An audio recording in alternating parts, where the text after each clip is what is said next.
The Electoral Commission announced today that he has made separate decisions to fail the 2013 LLG elections in all the 27 LLG presidential seats and 605 ward councillor seats in 6 of the 7 Highlands provinces.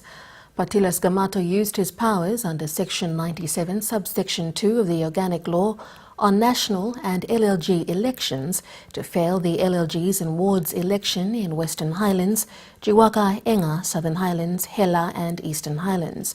The affected LLGs and wards were first failed by the former Electoral Commissioner in 2013 following reports of election-related violence and intimidation of electors. Mr. Gamato's decision comes after no valid writ was returned within the time set and that the return of writs had lapsed. Papua New Guinea has asked the World Bank and the IMF to relook the definition of fragile states so as to include island states currently affected by climate change. Countries covered under the Fragile States banner are eligible for funding assistance from these financial organizations. During the 71st UN General Assembly meetings in the US, Minister Pato said PNG's concerns have been taken into consideration.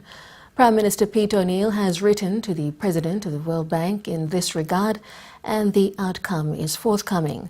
Minister Pato also queried if traditional methods of climate resilience can be funded, as most of PNG's population live in rural settings and rely on traditional methods to deal with issues surrounding climate change.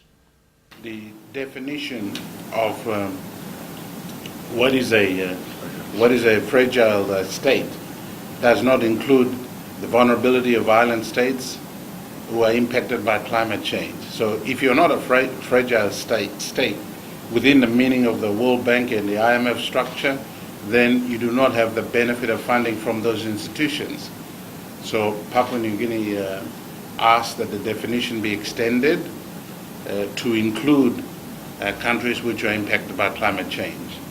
And the reception from the International Monetary Fund was very good. He was very positive, and he's going to